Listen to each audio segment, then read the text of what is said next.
Hey guys, Edu from Denmark here. Welcome to episode 2 of Dragons of Tarkir, the new expansion that's about to come out from the Gathering. More dragons have been revealed today, so let's check it out. The first card I want to show today is called Pristine Sky and is a dragon creature that costs you 6 mana and is white and blue, and it's a 6/4.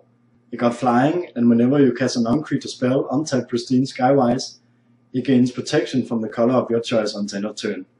It's a pretty neat dragon, and also that whenever you cast a non-creature spell, it's of course all about the Jeskai clan and the prowess mechanic. It's too bad that the prowess won't be in this set, because it will really shine well with this dragon. But you can of course get it into a deck with which would be about the mechanic, the prowess mechanic. So it definitely seems like a really good creature. Also that it gets protection from the color of your choice. That's just pretty neat that you can actually untap it to defend whenever it's the opponent's turn who want to attack.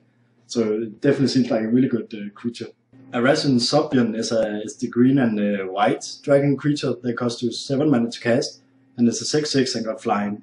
When it dies, you may put it on the top or bottom of its owner's library. It's I think it's an okay creature. Of course, that you can get it back is really good, but other than that, it doesn't really do much. The neat thing is that you can put it on top or bottom. So I mean, if you don't want it, you can put it on the bottom. But to me, it seems that you kind of always want it. Again, it only got flying, and it's a 6/6. So maybe there may be something better that you want. I don't know, but it's at least nice that they did do the whole bottom thing, because then if you want, you can just put it on the bottom. So it seems like an okay nice creature. Harbinger of the Hunt is a red and green dragon creature that costs you 5 mana to cast, and it's a 5/3 with flying. For 3 mana, Harbinger of the Hunt deals 1 damage to each creature without flying. Also for 3 mana, it deals 1 damage to each other creature with flying. I like that they remembered to have each other creature with flying, so it didn't deal damage to itself. That's pretty good. But anyway, I think it's always nice to have things to do with the creatures. 3 mana might be a bit much just to deal 1 damage, but of course it can also kill small creatures, and with bigger creatures you can get them on lower health for you to kill them. So I mean, it also deals with threats of flying creatures and so on. So I think it's a stable creature. Baldwin Mardon is the black and red dragon creature that costs you 5 mana to cast, and it's a 5/4 with flying. Whenever another creature enters the battlefield under your control, target creature get +2/+0 until end of turn. This seems the typical colors for this, which is of course good, but it leans a bit too much of the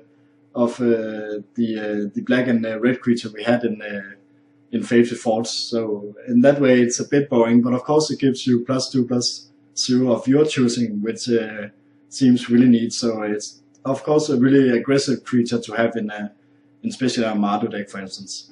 The last creature in this dragon cycle is the Necromancer dragon creature that costs you 5 mana, and it's blue and black. It's a 4/4 and got flying. Whenever it deals combat damage to a player, you may pay 2 colorless mana. If you do, put a 2/2 black zombie creature token onto the battlefield, and each opponent puts the top 2 cards of his or her library into his or her graveyard. It's of course yeah, we had to have some mill cards. That's kind of obvious. So for me, it's a bit boring that they had to do this. But of course, I mean, if you like milling, it seems really good to get a 2/2 out, and the opponent put their top 2 cards in their graveyards from the library for only 2 mana, so that seems okay. Another cycle I think we are definitely going to have is the command cycle, which are instant cards that can do 2 things of your choosing. This one is called the Opium command, and costs you 4 mana, and it's white and blue instant. You choose 2 of the following. Return target creature card with converted mana cost 2 or less from your graveyard to the battlefield. You gain 4 life, counter target creature spell, or draw a card.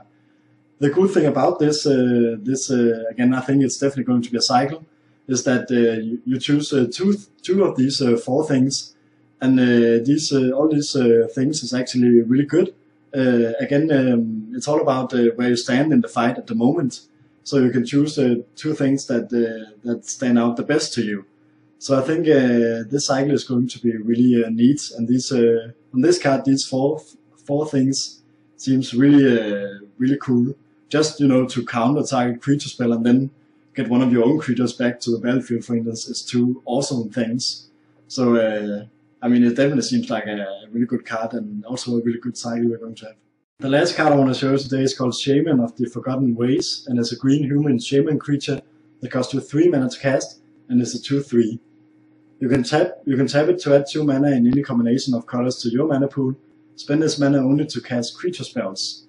You got the new formidable mechanic, where for 11 mana you can tap it, and each player's life total becomes the number of creatures he or she controls. Activate this ability only if creatures you control have total power 8 or greater. This is actually a really dangerous creature, since it can actually just kill you in an instant. Because if you don't have any creatures back, your life total will become 0. So that's definitely scary, and I'm fine with it costing 11 mana. That's a lot, but it's definitely worth it if you can pull it off.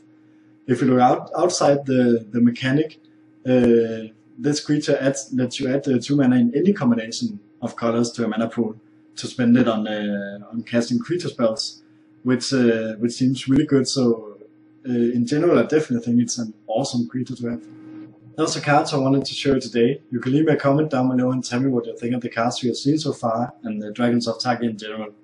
Whenever there are new cards coming out for Dragons of Tarkir, I'll be making a new video, so if you're interested in this, you can subscribe to me. Until next time, have fun guys.